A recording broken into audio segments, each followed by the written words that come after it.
Hi there, it's Saturday, November 9th. This is your skill check number 7.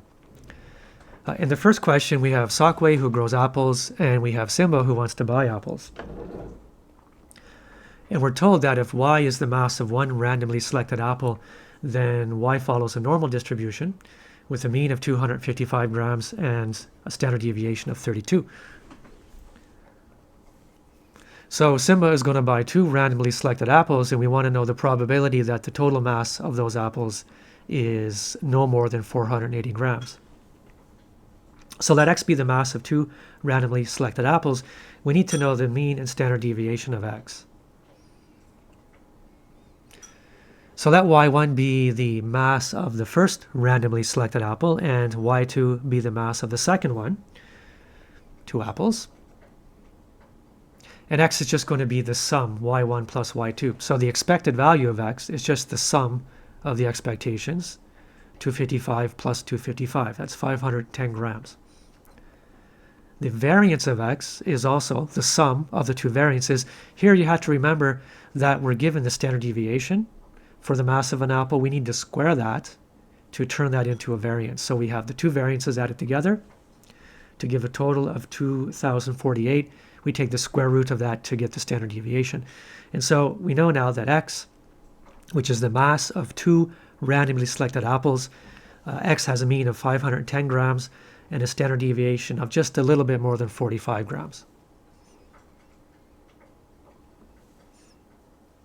So we're asked, what is the probability that Simba will have more apple than the 480 grams that she needs? So our value of interest is 480. We're going to standardize that to figure out how many standard deviations away it is from the mean. It turns out to be 0.66 standard deviations to the left of the mean of the distribution of x. And what we can do now is we can find this area in the tail to answer the question. So we're going to look at z table. So the z value was minus 0.66. That gives us an area in the lower tail of 0.2548. So the area in the lower tail is 0.2548. What we're looking for is the area above that. So the probability that Simba will have more grams of apple than she needs is 1 minus the lower tail area, which gives us a probability of 0.7452.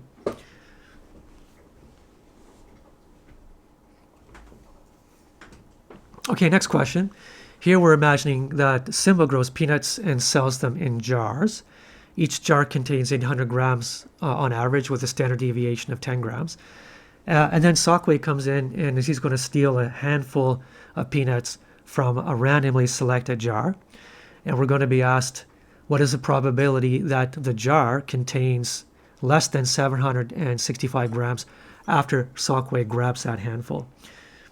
So if y1 is the mass of peanuts in one randomly selected jar, and y2 is the mass of peanuts that are grabbed by Sokwe, what we're looking for is the difference between those. So y1, we're told, follows a normal distribution with a mean of 800, standard deviation of 10. y2 follows a normal distribution with a mean of 18, standard deviation of 6.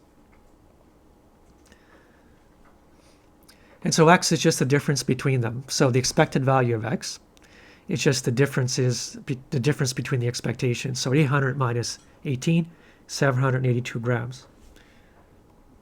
The variances add, as always. And so the variance of x is the standard deviation of y1 squared plus the standard deviation of y2 squared. That gives 136 in total. And so to go back to a standard deviation, we take the square root of that number, the square root of 136.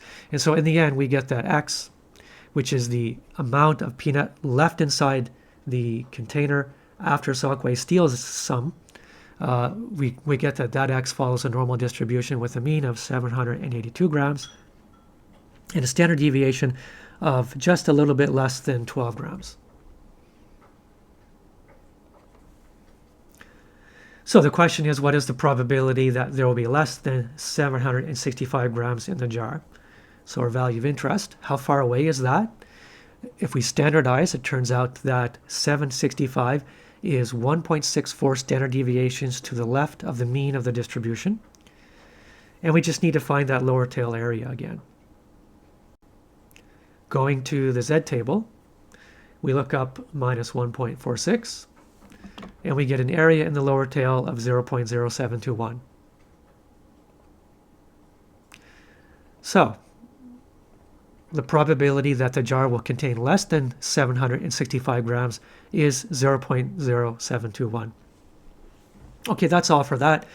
Just want to emphasize here that the most important thing to remember is when you take the sum or difference between two independent normal random variables, the expectation is just the sum or difference of the expectations, but the variance is always the sum of the two variances. And you have to remember that variance is the square root of standard deviation. Sorry, that was wrong. Variance is the standard deviation squared, and standard deviation is the square root of variance. These are things, of course, you can put on your formula sheet. That's all for that one. Bye-bye for now.